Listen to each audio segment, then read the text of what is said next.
Sunday Night Production.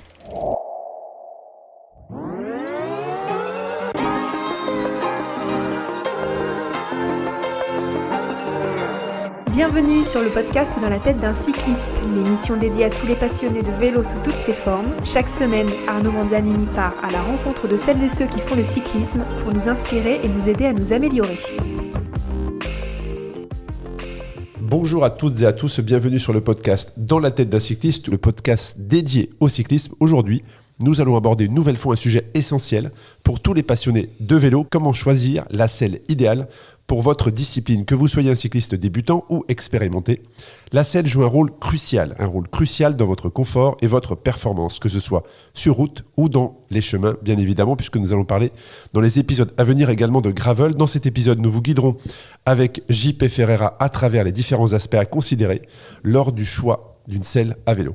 Bonjour JP, bienvenue une nouvelle fois sur le podcast Dans la tête d'un cycliste. Merci Arnaud, bonjour à tous. Je suis ravi de te retrouver autour de cet épisode. Alors qu'est-ce que tu peux nous dire en introduction, JP, sur le choix de la selle à vélo ? Eh bien, la selle à vélo et ce qu'on pose sur la selle à vélo, c'est encore un des points tabous de notre sport finalement. C'est un point de confort essentiel. C'est notre plus grosse surface de contact avec le vélo. Et ça fait l'objet d'inconfort, l'objet de blessures, j'ai employé le mot direct, blessure, parce qu'on n'en parle pas, mais en fait c'est vraiment quelque chose qu'on rencontre de plus en plus avec les disciplines et l'évolution des disciplines et l'allongement du temps de selle, voilà, tout simplement. Donc clairement un point crucial, souvent sous-estimé, où les gens sont un peu laissés seuls, livrés à eux-mêmes. Voire même certains vélos, l'acquisition des vélos, il n'y a pas de choix de selle en fait. Ah non, absolument pas. Moi, de toute façon, très clairement, quand on est un fabricant de vélo, on met la selle la moins chère pour qu'il y ait une selle en fait. C'est un peu comme les pédales. Et puis après, mais on verra que ça peut, des fois, il y a des gens qui sont d'une parfaite insensibilité de ce point de vue-là et qui peuvent rouler sur n'importe quoi. Ils ont probablement de la chance. Pour d'autres, c'est un vrai parcours de combattant. Il y a des gens et des pratiquants, t'en as croisé, et moi j'en croise clairement aussi à l'atelier, pour qui c'est un chemin de plusieurs années avant de trouver la bonne combinaison, parce qu'il y a une question de combinaison. Voilà, donc clairement un sujet vaste où on va devoir se regarder dans les yeux pour ne pas durer 2h30. Voilà. Bon, très bien. Alors on va le faire comme on le fait habituellement. On avait commencé avec ça sur la saison 1. C'est un petit peu d'histoire. Je sais que tu maîtrises parfaitement tous ces sujets. Donc comment a évolué aujourd'hui une selle quand on voit les selles d'aujourd'hui ? On va creuser également les différents types de selles qui existent aujourd'hui. Mais quelle a été l'évolution au niveau des matériaux d'une selle que l'on retrouve sur nos vélos ? On ne va pas refaire l'histoire en revenant directement à la Draisienne, mais la Draisienne, c'est la première chose qui ressemblait à un vélo. On fera en saison 3, on va faire des quiz, voir si les gens avaient écouté saison 1 et s'ils ont retenu les dates peut-être. Voilà, mais clairement sur la Draisienne, on était sur du cuir. Voilà.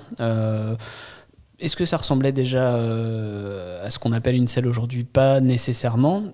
On partage le mot, dans le cyclisme, on a une selle pour lesquelles les cavaliers utilisent des selles aussi. Ça peut se ressembler, mais pas complètement. Donc, enfin, historique des matériaux, cuir, très clairement. Que ça soit vraiment sur les origines du cycle, la Draisienne et les premiers vélocipèdes, que sur les vélos comme on le connaît aujourd'hui. Il y a encore des fabricants de selles en cuir aujourd'hui. Oui, on en cite vite fait, il y en a un qui est anglais qui s'appelle Brooks, qui a vraiment une grosse réputation. Et chez nous en France, on avait Selle Idéal qui a disparu pour être réintroduit sur le marché il y a quelques années, et on les salue d'ailleurs. Et puis Berthoud, évidemment, voilà. Donc ça, c'est les grands défenseurs du cuir. Il y a des avantages, il y a des inconvénients. Le principe de base, si on reprend l'histoire, c'est, allez, je passe la lame de cuir tendue, mais après on arrive sur des choses qui vont comporter un châssis et une surface d'assise. Le cuir est mis en forme un peu comme une chaussure, c'est comme une espèce d'emboutissage finalement. Et puis donc on va revenir après sur toutes ces caractéristiques différentes, mais le cuir a assez rapidement laissé sa place, en tout cas sur les parts de marché, on va dire, à des matériaux de synthèse, des matériaux plus industriels, des thermoplastiques, des plastiques, de l'acier, du titane, et on va toujours séparer. Il y a une partie de châssis, il y a une partie d'assise, voilà. Donc le carbone fait aussi son introduction. Je me souviens effectivement de ces premières selles très petites d'ailleurs en carbone que je n'ai jamais utilisées parce que ça m'a toujours impressionné, cette finesse. Je me suis dit je ne pourrais pas être confort sur une selle en carbone en fait. Ouais, c'est pas. C'est un a priori, mais. Bah, on pourrait. Certes, c'est très léger. Ça peut être beau, tout dépend, mais. On pourrait faire exactement le même commentaire que celui qu'on fait quand on parle des matériaux du cadre. Je suis pas sûr qu'il y ait un mauvais matériau. Voilà, il peut y avoir une mauvaise ingénierie, mais il y a des gens qui roulent confortablement et ça dépend de la pratique, ça dépend du cycliste. On va voir que je sais pas si on apportera une réponse absolument ferrée. À la fin de cet épisode, mais il y a des gens qui sont parfaitement confortables sur une selle qui est constituée d'une fine couche de carbone pour l'assise et de rails en carbone pour le châssis. Et voilà, on peut aussi mettre un peu d'amorti là-dedans, on peut mettre de la texture pour pas que ça glisse. Il y a beaucoup de choses, c'est vraiment très complexe, mais le panel de matériaux est large et surtout qu'on peut utiliser des matériaux différents pour répondre aux différents rôles, aux différents... C'est ça le plus important, c'est qu'aujourd'hui le choix des matériaux dépend finalement de la discipline et de la pratique et de comment, dans quel environnement le pratiquant veut l'utiliser. Complètement, et puis il y a plein de fonctions. Dans une selle, c'est un endroit où on s'assit. Il y a une partie de châssis donc pour la relier au vélo, pour la relier au reste du système. Il y a une partie de maintien, de tenue. Il peut y avoir une partie d'amortissement. Il peut y avoir une partie de retenue parce que quand on se déplace sur la selle, il faut qu'on puisse se déplacer, mais il faut aussi qu'on glisse pas en permanence parce que sinon ça nuit à l'effort. Donc on peut très bien avoir du cuir sur l'assise, mélangé avec une partie de matériaux de synthèse ou de thermoplastique pour une partie du châssis, combiné avec des rails plutôt métalliques.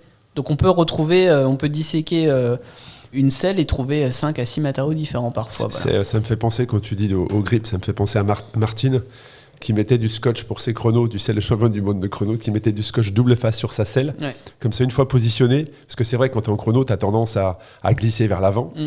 Et lui mettait un scotch double face. Alors j'espère que ça a bien évolué depuis, mais mettait un scotch double face sur sa selle pour qu'une fois posé, eh bien, il soit vraiment agrippé et tenu. Donc c'était assez drôle, mais je pense que ça a évolué. On va rentrer dans les détails du choix, du choix de sa selle, du choix de la selle à vélo. Alors on va commencer par la largeur. Qu'est-ce qui fait que le choix d'une selle, et notamment de sa largeur, soit très important ? Alors ce sont tes mots, Arnaud. C'est toi qui dis que c'est très important, mais t'es pas le seul. C'est un peu, ça peut faire partie de ces choses installées, de ces us et coutumes, de l'état de l'art, où on va te dire qu'on doit choisir une largeur de selle et qu'on va, la plupart du temps, je ne sais pas si on peut parler d'un consensus, mais en tout cas voilà, d'un usage, on va dire que ça a une relation formelle avec une largeur d'ischion. Donc ce sont ces os c'est vrai que la largeur de la selle peut aller avec la forme de la selle, parce qu'effectivement, tu vois des selles très fines, tu vois des selles très larges, tout dépend aussi de la pratique. Si je fais de la compète, si je fais du vélo taf ou je me déplace en ville uniquement, c'est une question de confort, de largeur, d'assise. Oui, mais voilà. Tu me parlais de la largeur. Souvent, on va te dire, ok, largeur de selle par rapport à relier à la largeur de ces os et de ces ischions. Donc, il y a des fabricants de selles qui vont déroger à cette règle-là, qui vont donner un impact plus important à la forme. On y reviendra, mais voilà. En tout cas, si on rentre par ce côté de la largeur, on sait aussi que certains fabricants d'accessoires vont te permettre et permettent à leurs revendeurs d'avoir des outils de mesure de largeur d'ischion pour pouvoir diriger le cycliste vers une largeur de selle. Les largeurs communes, on va dire qu'il y a 3 gammes de largeur grosso modo qui vont dominer le marché. Alors ça ne veut pas dire qu'il n'existe pas autre chose, on essaie de faire des généralités aux alentours des 130 mm, aux alentours des 140 mm et aux alentours des 150 mm, parfois 160, voilà, enfin dans cette gamme-là. Et on parle de la largeur maximale de la selle, donc la partie où on est censé poser un peu plus de poids sur une. Donc c'est la partie arrondie, c'est ça ? Exactement, voilà. Après ce qu'on appelle le croissant, voilà. Donc il y a vraiment cette entrée de largeur de selle. Bien sûr, c'est très difficile en fait qu'on se prête à un exercice quasi impossible. Là, c'est-à-dire qu'on essaie de décliner point par point, alors qu'en fait, on ne peut pas ne pas avoir une vision holistique de la chose. Et en tout cas, me concernant, je pense que ça va aussi jusqu'au cuissard. Oui, voilà. tout à fait. Il y a une vraie histoire des deux. Il y a une vraie histoire de combinaison. Si on isole la largeur, en fait, Mais ça permet quoi en fait? Ça permet quoi d'avoir une bonne largeur de selle? C'est la répartition du poids, c'est la stabilité? Mais oui, mais la répartition du poids, elle vient d'abord de ta position sur le vélo, puisque ta répartition de poids, si on considère qu'on a 5 points de contact, c'est ce qu'on avait dit une fois sur un épisode sur le contact, 2 mains, 2 pieds et un postérieur, voilà.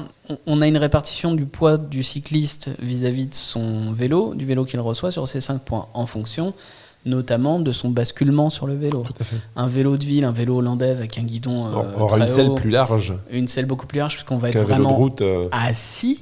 c'est Voilà. Une position quasiment assise, effectivement. Un vélo de tri, tu parlais tout à l'heure de Martine qui glissait. En fait, la partie large de la selle sur un vélo de tri, on y est très peu. Ouais.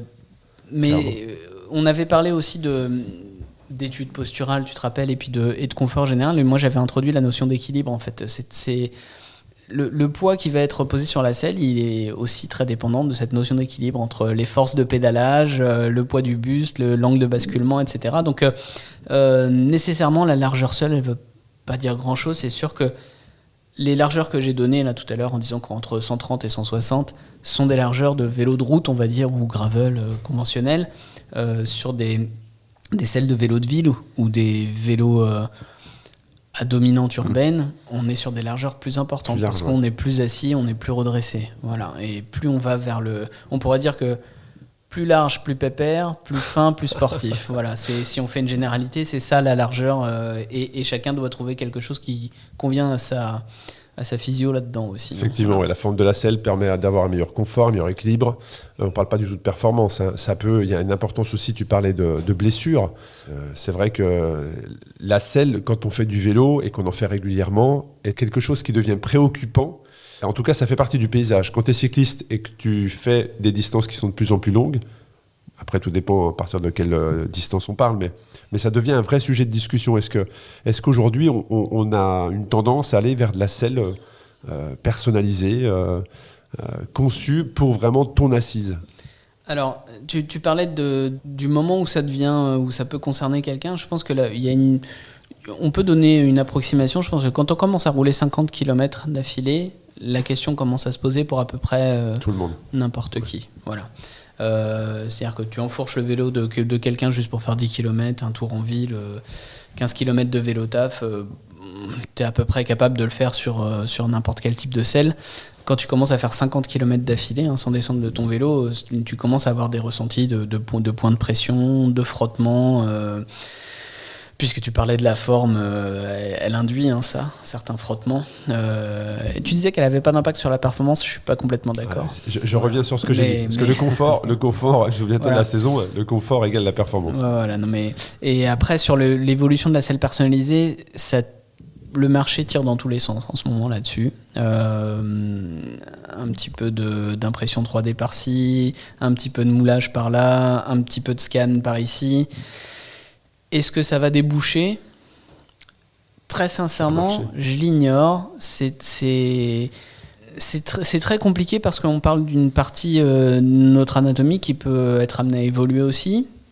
Et puis, sur lequel il y a une question d'interface, puisqu'on roule rarement avec le postérieur posé directement sur la selle. On introduit une interface qui est ce qu'on appelle une peau, dans un cuissard, qui peut varier en termes d'épaisseur, en termes de densité, en termes de largeur, en termes de texture, et qui change tout.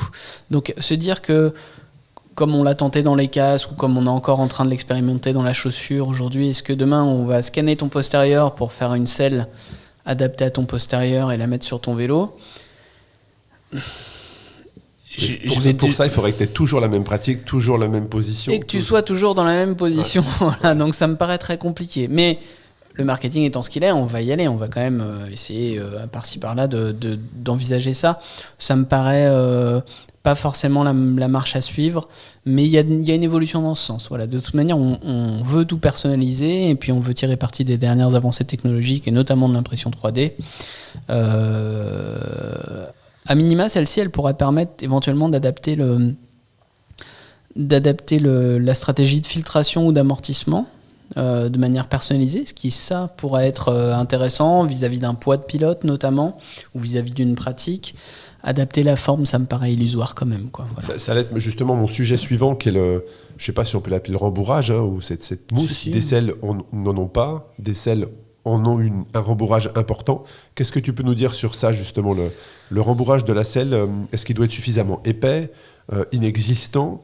Comment se positionner par rapport à ça aux auditeurs qui nous écoutent et qui ont un choix de selle à faire? Alors en tout cas... Qui s'ajoute au cuissard dont tu parlais, effectivement, cette oui, mousse de cuissard. Oui. Après, on reviendra sur le cuissard. C'est pas un épisode sur les cuissards, c'est sur la selle, mais on va y revenir parce que pour moi, ils sont intimement liés, évidemment. Néanmoins, sur le rembourrage, c'est comme ça que ça s'appelle, il a deux fonctions. Il a une fonction de confort. Et alors de confort, c'est-à-dire on s'assied dessus et en statique, on a ce qu'on peut aller chercher sur un fauteuil, c'est-à-dire voilà, cette sensation d'être bien installé et que ça moule à peu près son anatomie. Et puis il y a une fonction de finalement suspension, c'est le terme technique en tout cas, mais on va dire de filtration des vibrations. Et là, on va aller aussi du côté des technologies de semelles de chaussures. Voilà, ça tombe bien. On est au plein cœur de Paris chez Iron comme d'habitude, donc on leur fait un petit coucou, mais on va chercher des technos là qui ont été usés, utilisés dans tous les sens, vraiment testés pour aller chercher des matériaux et filtrer certaines gammes de vibrations. C'est vachement important. On l'avait dit, c'est aussi quelque chose qui est en train de, par osmose, d'aller dans les rubans de cintre. Hein. Oui, voilà. Clairement. L'absorption des chocs, en fait. Parce qu'il y a vibrations, chocs. Exactement, voilà. Donc, encore une fois, c'est très dépendant de la pratique. Un rembourrage de selle de vélo de ville, il n'y a pas de stratégie d'amortissement des vibrations ou d'aller chercher un endroit où on va choper les pertes par suspension avant qu'elles aillent se dissiper dans le tissu du cycliste. On va juste mettre un rembourrage de confort pur et dur. Des fois, ça va de pair avec des gros ressorts sous la selle aussi. On est juste sur une suspension à ressort simple sans amortissement. Donc tout ça devient... ne nous leurrons pas. Je veux dire, des fois, avoir un gros ressort en métal induit une idée de confort. Voilà. Mais en tout cas, les besoins de rembourrage sur une selle Brooks ville ou une selle d'entrée de gamme de ville avec une grosse mousse épaisse, je pense que personne n'est allé mesurer la viscosité ou le comportement dynamique de la mousse. On prend de la mousse, on la taille à la bonne forme, on l'injecte à la bonne forme et puis on met un revêtement par-dessus et ça fait une selle de vélo de ville. Maintenant, sur les gens qui font des selles de performance pour le vélo de route, même pour le VTT, même si on est assis moins longtemps, XC, on passe quand même un peu de temps assis, voilà. Il y a plus de recherche qui va là-dedans parce que effectivement, en fonction de la pratique, et c'est toujours pareil, plus on est dans une recherche de performance, moins, c'est comme ça, je dis pas que c'est ce qu'il faut faire, mais moins le confort prime, et donc on va aller moins rembourrer, voire pas rembourrer du tout. C'est juste donner une surface d'assise, voilà. Et là, on se repose des questions aujourd'hui parce qu'on sait qu'il y a une part de la pratique qui est vraiment sur l'allongement de la distance, l'allongement de la durée de pratique. Donc les questionnements sont autres aussi.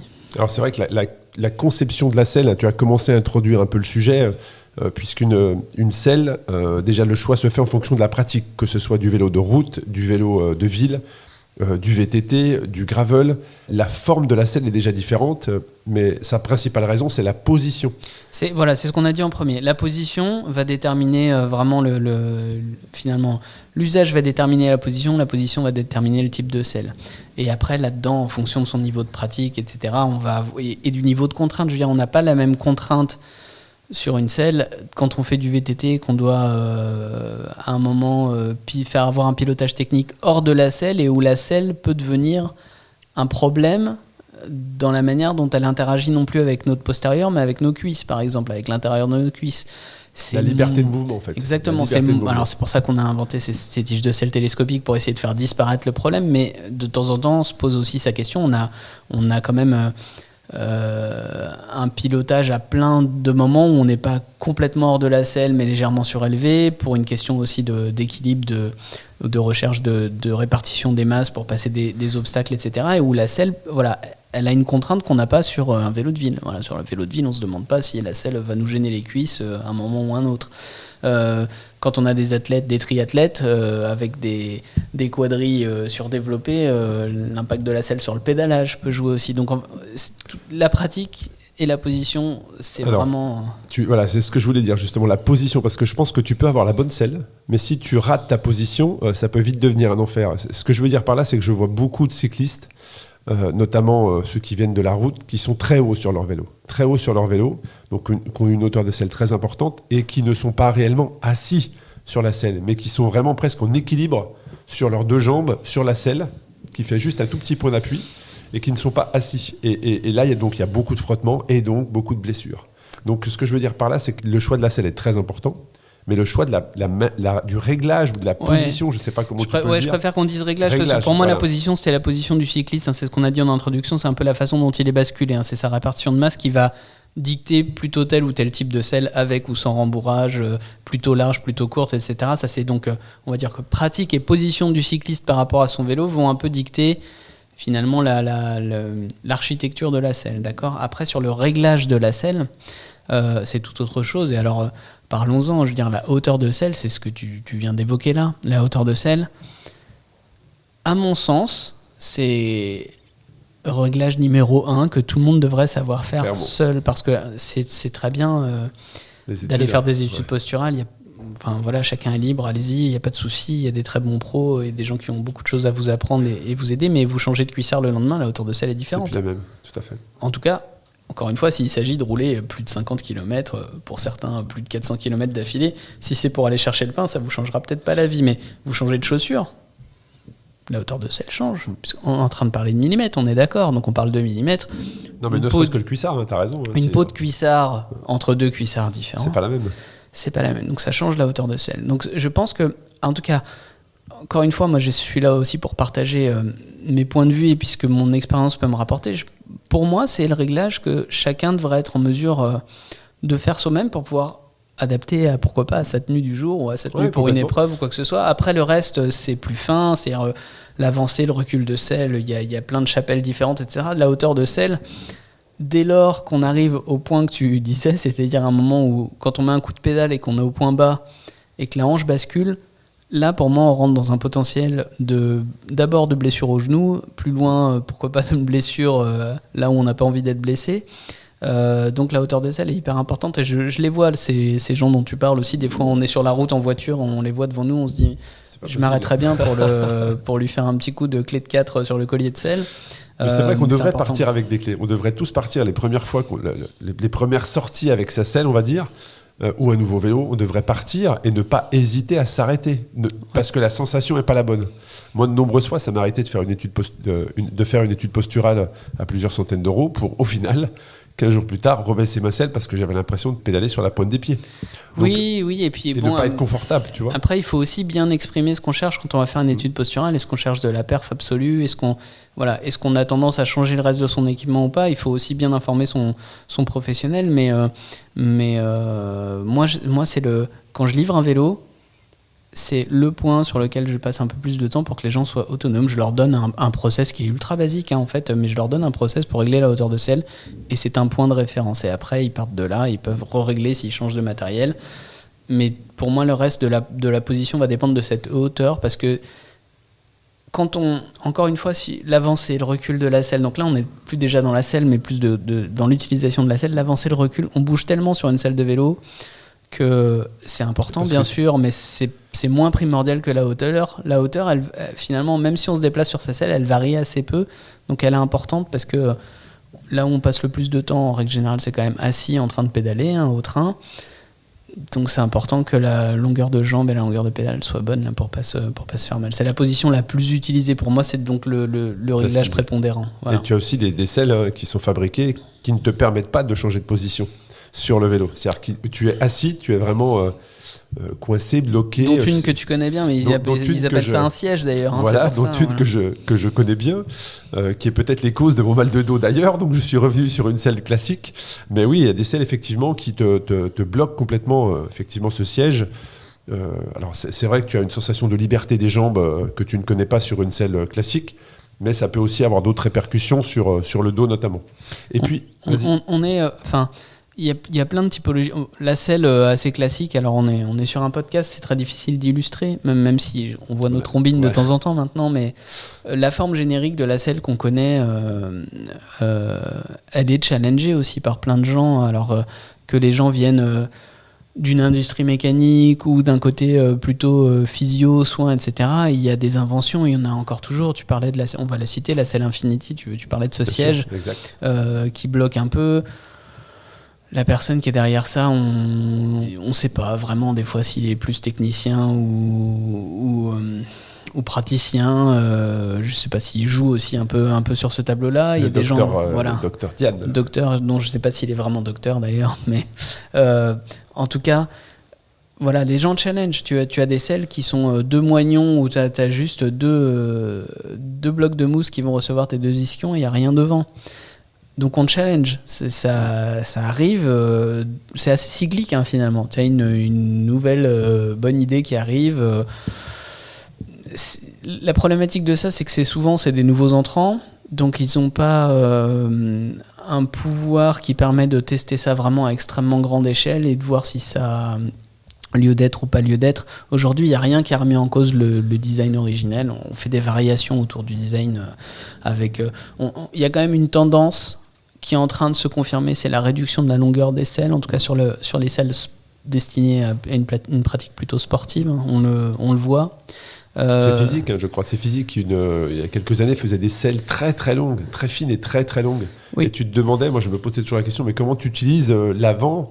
L'arrière, certes, c'est une position un peu plus relevée, mais l'avant, le point d'appui est quand même très, très faible, donc le risque de blessure très important.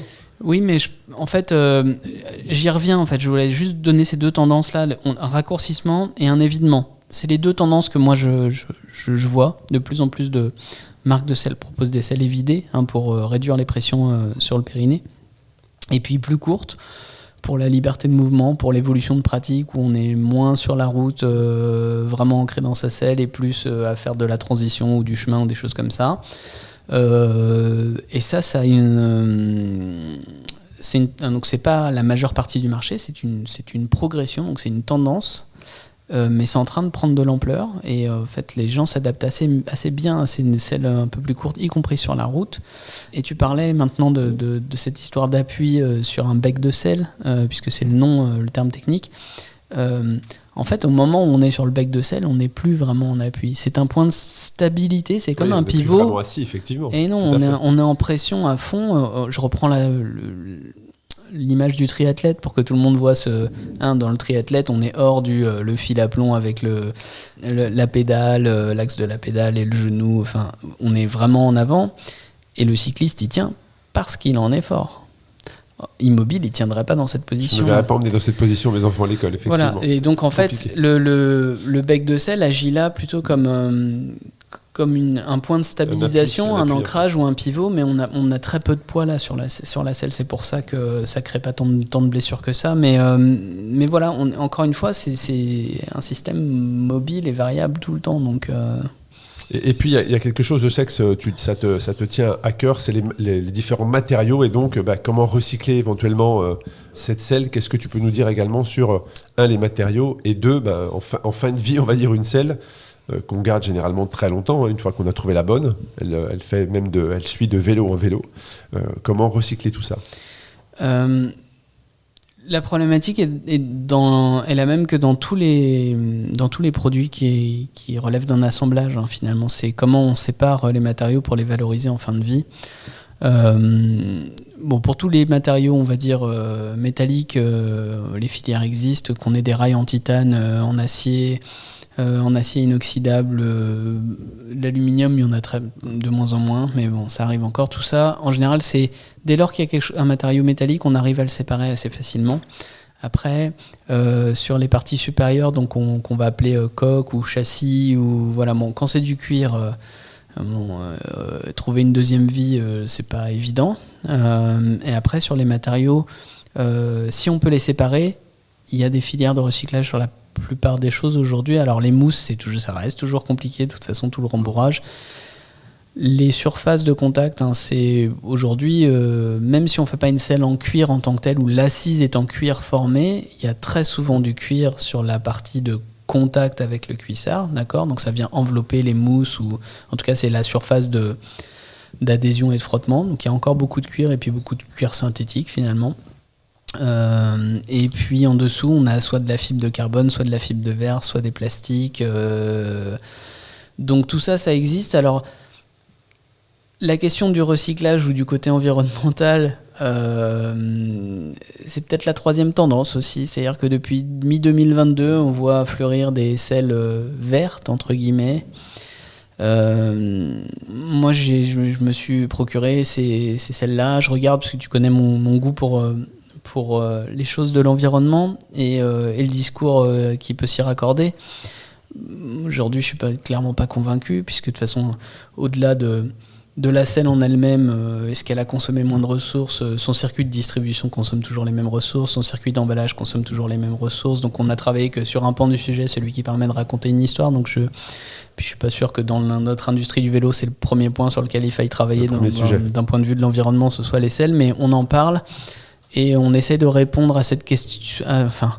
La réponse apportée aujourd'hui par les services marketing sur l'environnement, c'est un peu d'impression, en disant voilà, on fait de l'additif, on va utiliser une base de matériaux recyclables pour faire de la composition additive et produire des selles, et à la fois personnalisées. Bon, on cherche aujourd'hui, on est dans une industrie qui a tout le temps besoin d'innover ou plutôt de proposer de la nouveauté. Je préférerais le dire comme ça, parce que l'innovation, pour moi en tout cas, l'innovation c'est toujours une question de donner un service supplémentaire à destination du client final. Proposer de la nouveauté, c'est autre chose. Donc on est sur une industrie qui propose de la nouveauté, et donc voilà, on se cherche aujourd'hui. Les thèmes de personnalisation, c'est sûr. Le terme d'environnement, une fois qu'il y en a un qui a tiré le premier, tout le monde va essayer de suivre. Donc chacun y va de sa nouvelle selle, c'est la même qu'avant, mais celle-là elle est produite avec moins de ressources, ou elle est moins impactante sur l'environnement. Sur le recyclage, il n'y a pas de miracle, Arnaud. Voilà, il faut pouvoir séparer les matériaux, et ça commence par la collecte. Qu'est-ce que tu fais de ta selle de vélo usagée ? Où est-ce qu'elle va ? En général, elle va dans la benne encombrant si jamais elle atteint la déchetterie. Donc le recyclage, faut pas se leurrer, elle n'est pas recyclée aujourd'hui, elle n'est pas valorisée. Je ne sais pas si elle le sera demain, on a d'autres défis de ce point de vue-là. Voilà ce que je peux te dire sur ce sujet, mais les tendances, voilà, raccourcissement, évinement et personnalisation, ça c'est des tendances qui sont palpables sur le marché de la selle. Et qu'est-ce que tu peux nous dire des selles ? Tu sais, on a vu émerger, il y a des selles il y a quelques années, c'est presque des selles d'ailleurs qui sortiraient d'une imprimante 3D avec ces filaments qui constituent l'assise en fait. Oui, c'est de ça qu'on parle, c'est vraiment, tu en as maintenant, ils sont 3 ou 4 sur le marché à faire ça. Tu as eu l'occasion de tester, toi, ces celles-là ? Oui, je roule sur on dit les marques, nous, c'est comme ça. Je roule sur une Spé. Pour le coup, elle me convient, mais je pense pas que ça ait un lien particulier avec la façon dont elle est fabriquée, juste qu'elle me convient. Voilà, je vais y revenir, ça sera peut-être la conclusion de comment on choisit sa selle, mais Physique a sorti quelque chose comme ça, exactement. Et il y en a un troisième dont le nom vient de m'échapper, il est parti dans les tréfonds. Bon, ils sont trois à proposer de manière commerciale, c'est-à-dire que tu peux acheter, ils sont 3 à proposer quelque chose qui se ressemble, dont 2 sont fabriqués, si je ne me trompe pas, au même endroit, par la même société, puisque c'est des technos qui ne sont pas propriété vraiment des marques qui les diffusent aujourd'hui. Voilà. Pour moi, ça sera intéressant du point de vue de la personnalisation. En tout cas, si moi j'avais une attente, ça serait de personnaliser en termes non pas de morphologie ou de moulage, mais plutôt de pratique ou de filtration et de suspension. Tu vois, c'est là-dessus que et effectivement, ça veut dire qu'en impression 3D, peut-être qu'on ferait pas ça de manière micrométrique pour chaque postérieur et cycliste, mais on pourrait donner des gammes en fait, et puis les fabriquer à la demande. Et bon, on est sur les démarrages de toutes ces technos. Tu sais, on a parlé des chaussures aussi. Clairement. Voilà, il y a eu quelques années, c'est un de nos amis communs qui a travaillé aussi beaucoup sur ces sujets-là. Le fantasme de dire que tu rentres dans un magasin et on t'imprime ta paire de chaussures, ou on t'imprime ta selle de main, c'est pas irréalisable d'un point de vue de la technologie. C'est même réalisable d'un point de vue de la technologie. D'un point de vue de l'expérience client, de l'utilité, du parcours et de la logistique, ça relève de certains défis du coût aussi encore. Voilà. Donc, j'en pense pas du mal, c'est bien qu'on teste ces choses-là. C'est aussi moins de mousse, hein. Les mousses, elles sont un peu complexes. Mais voilà, il y a ça dans les casques aussi, hein. Voilà, moi, il y a quelques années, j'ai travaillé avec une marque de casques qui imprimait, alors là, sur... Tu mettais un bonnet laser, c'est ça? Ouais, je scannais les têtes et on imprimait le casque en fonction de la tête du client et de sa chevelure du moment aussi, d'ailleurs, ce qui m'a toujours un peu interpellé. Et puis, c'était imprimé à base de végétal. C'était très intéressant, ça n'a pas du tout explosé comme ça aurait pu pour des questions de technologie, de coût, etc. Même s'ils ont travaillé sur la partie logistique où après les gens pouvaient se scanner eux-mêmes avec leur iPhone, etc. Mais tu vois, ça n'a pas révolutionné le marché en tant que tel. Et pourtant, c'était intéressant de voir disparaître la polystyrène, par exemple. Voilà. Donc, tout ça, c'est itératif. Tu sais, il y a toujours un premier qui arrive et puis finalement, des gens avec plus de moyens vont reprendre la technique à leur goût, la simplifier. On va voir sur la selle ce que ça donne. Je crois pas qu'on va révolutionner la forme des selles de manière générale, j'y crois plus trop. Sur la façon dont on les fabrique et dont on pourra les personnaliser, peut-être qu'il va y avoir des évolutions, mais ça ne deviendra pas la majeure partie du marché. Ça restera pour moi des marchés de niche. Bon, clairement. Après, c'est un pari que je fais là. Je suis en phase avec toi. En tout cas, ce qu'on peut résumer, ce qu'on peut dire pour les personnes qui nous écoutent, c'est que le choix de sa selle dépend de nombreux facteurs. Hein. Le style de pilotage, j'allais dire, hein, la position, l'anatomie, et puis aussi les préférences de confort. Donc il est important, si vous avez cette possibilité, d'essayer plusieurs types de selles afin de faire son choix final.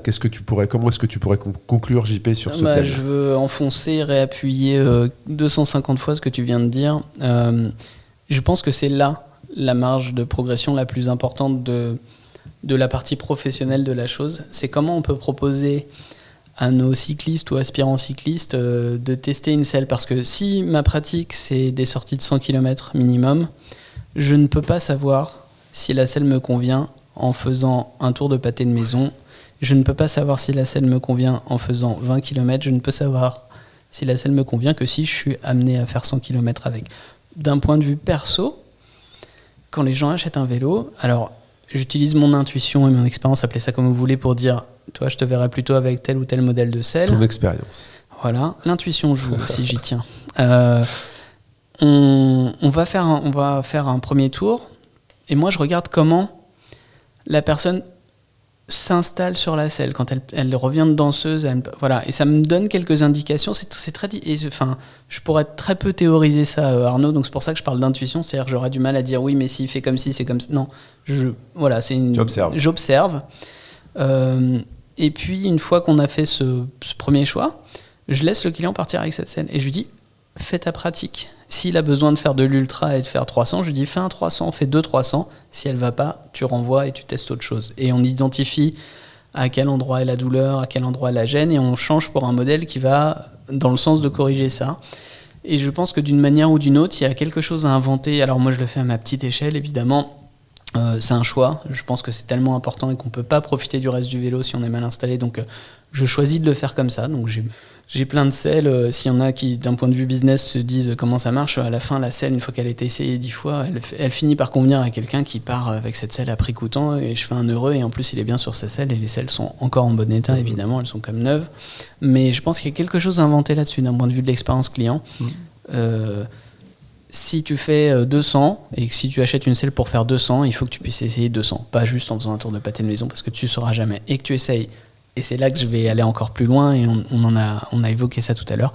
Essaye avec ton cuissard préféré ou ton modèle de cuissard préféré, les bonnes chaussures, etc. Parce que, encore une fois, on essaye et sont multiples. On fait ces exercices, Arnaud, à chaque fois d'individualiser, de décortiquer les choses, mais la vérité, c'est que quand on est sur un vélo, il y a une route, un vélo, un cycliste et un équipement, et donc c'est tout ça qui fonctionne ensemble. Le fameux système dont tu parles depuis le premier épisode probablement donc, de la saison. Essayez. Voilà, les selles. Essayez. C'est un grand merci pour ton temps, JP, toutes ces explications sur la selle, sa constitution, son choix. Un grand merci à toi et puis à très bientôt pour un nouvel épisode. À très bientôt.